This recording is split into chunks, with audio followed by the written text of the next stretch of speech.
As Beautiful as You is the next C-drama that I'm watching. I'm back into my modern C-drama loving era. The male lead in particular, I've been wanting to watch a little bit more projects from him.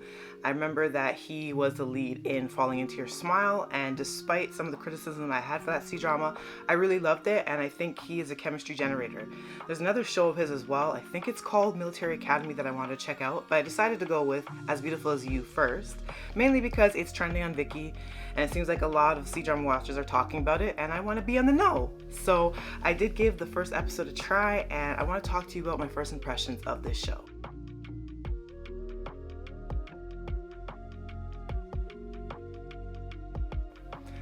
Hi, I'm Monique. I am the host of Off by Purple Heart podcast, where I talk to you about K-dramas, C-dramas, BTS, and whatever else I want to talk about. As Beautiful as You has a great female lead. I am always going to be much more forgiving to female lead characters, and I usually will find something that I enjoy from them. And this show is no exception. I actually really enjoy the female lead, and I really enjoy that her job and her line of research has some form of reality and believability to me. So the female lead, she's a part of a team. They're developing this software, this AI that will basically be a diagnostic robotic tool that probably be like front-facing front lines in the hospital. So even before you see a physician, this robotic diagnostic tool can run preliminary tests and basically assess minor ailments just by a probe within this particular software and this robot, which actually be really cool and really cutting edge and probably cut down a lot of wait times in hospital settings. So I love that this isn't just a show that is just going to be based around business and they throw out a bunch of random terms and they're very vague on what the business is actually about and how it's generating money and income and investors and et cetera, et cetera. A lot of these shows, they think just by putting people in three-piece suits, having boardroom meetings and throwing up some infographics, that's gonna cut it. I actually like with the female lead character and what her research is about, actually has some basis in reality, and it sounds pretty cool and definitely something I can see rolling out into the real world because of so much advancements in technology and how much more we're going to be leaning into AI going forward in the next 5 to 10 years, etc., etc. So I like that. I like the female lead is a computer science major. I love that she has this academic decorated background. And I just think the female lead, the actress herself, has a cute heart face shaped face. I know that's a very specific compliment that might come off a little bit weird, but I do mean that in the most complimentary of ways. I think she's just adorable. I love her fashion choices in the first episode alone.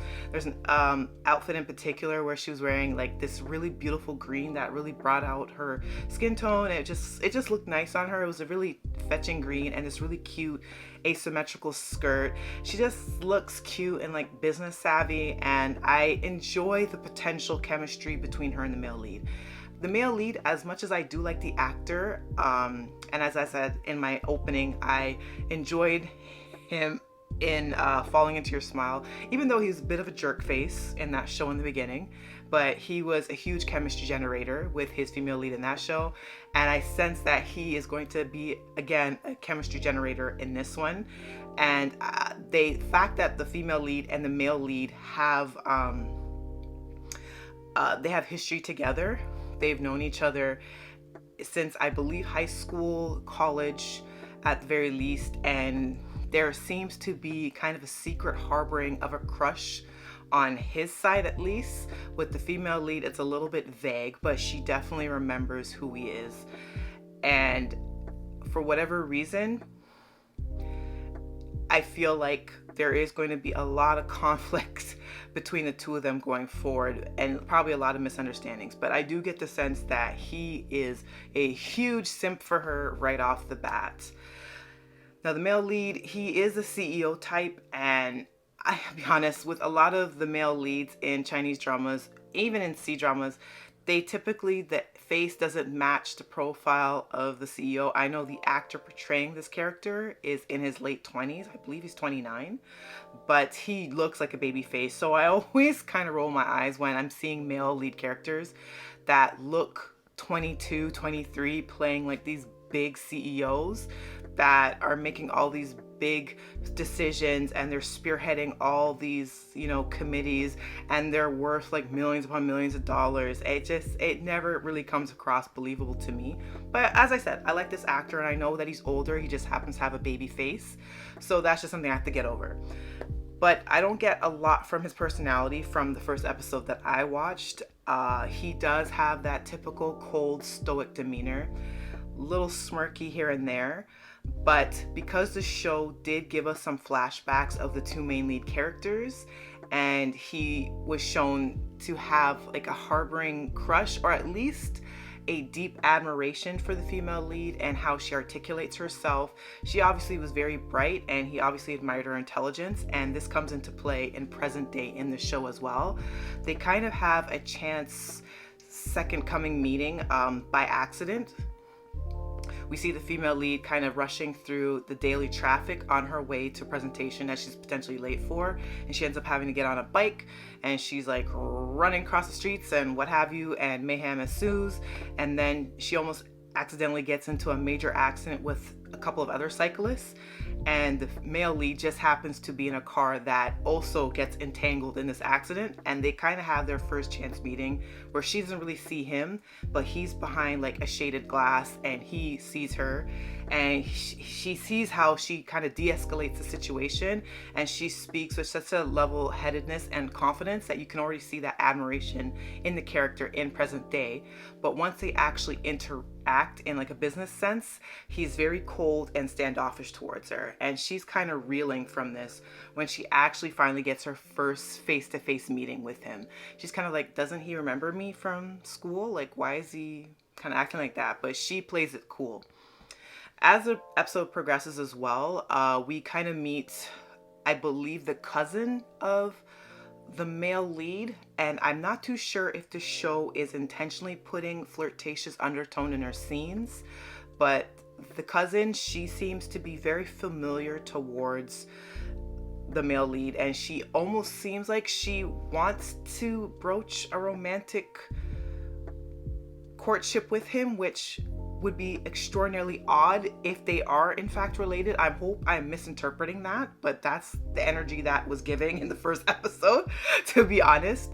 And he doesn't look like he's there for it at all. I think the way the actor's playing it, he seems very uncomfortable and seems to know that whatever she feels towards him, he's just not going to reciprocate.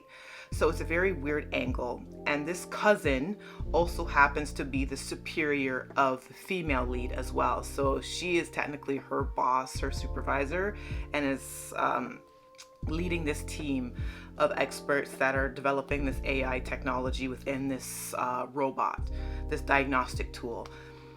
And she actually approaches the female lead to go to kind of like a dinner / get together to kind of rub shoulders with a few directors, including the male lead. And this could potentially, I think, bring in more funding and more resources towards the research that you're trying to develop. And it is very uncomfortable.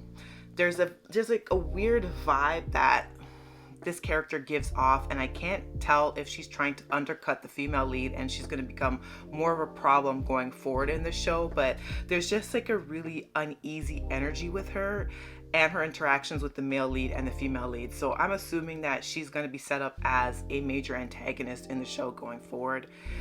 But I really enjoy the female lead, and I enjoy how she's navigating through this world right now. She's very bright, she's educated, she seems very passionate about her work.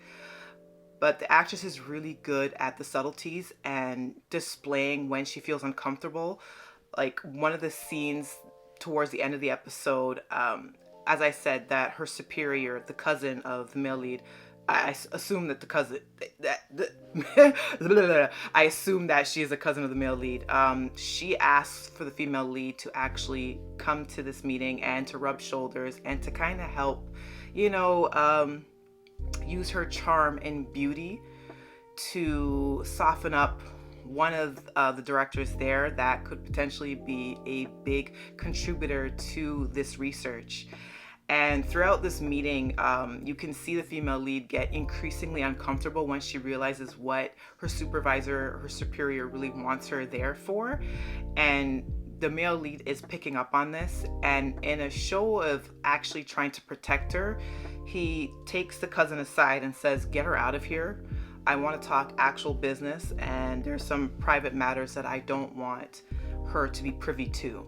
So we're kind of left off in the episode where the female lead kind of feels slighted. You know, she was uncomfortable in this boys club type setting with her and the superior being the only women there, and things being kind of off-putting, but her still, you know, powering forward and still being able to show her best sides while subtly, you know, brushing off kind of, I don't know if I want to term it sexual harassment, but there was a couple of moments where it seemed like some of the men that are in position of power were talking to her in a weird way, like talking about her looks and how pretty she is, as well as being really talented and accomplished, that were off-putting. But she was able to redirect the conversation, kind of mellow everybody out, and basically make herself and the company look good, only for like the last moment to be pulled out of it. And it's very abrupt, and it doesn't really look that great on the male lead. So it kind of leaves them at an awkward position toward the end of the episode. So I genuinely believe that I'm going to give this show some more chances because I'm just curious about how their chemistry is going to develop. As I said, I feel like the male lead is like a chemistry generator. Like, I didn't have much hope for him in the beginning of Falling Into Your Smile. And then by the end of watching that show, I was so completely enraptured in the chemistry between him and the female lead. And I feel like in this show, he'd probably be able to turn it on as well, even though he's playing the typical cold CEO type, which kind of irks me. Like, I've watched a few C-dramas recently with that kind of archetype, and it wasn't really doing it for me that much. But I'll see how this one goes. It's very popular, very highly rated on my drama list, so we'll see. It seems like it's popular on Viki as well. It's trending, and I want to give it another shot. So I'm going to continue watching it. There's a couple other C-dramas that I have on the back burner as well that are modern C-dramas. And I want to continue my exploration of more period and costume C-dramas in addition. But, you know, I just take it day by day. But I'm going to leave it at that for today's episode. Have you been watching As Beautiful As You? What do you think of it? Am I kind of right in some of the foreshadowing and the assessments that I'm making, or am I completely like left field if you've already watched? Or are you someone that's interested in taking on another C-drama? I'll be honest with you, I don't think anything this year is going to top A Mrs. Snowstorm of Love for me as far as the modern side of things. So right now it's Mrs. Snowstorm of Love and The Double are my favorite C-dramas right now. But I'm just curious to know your thoughts. Put them in the description below if you're watching this podcast via YouTube. If you're listening via Spotify or Apple Podcasts, as I always say, I love you guys so much. Y'all are the real ones, for real, for real. I love you so much. Hope you're having a good day, a good evening, a good night, and until the next one, bye.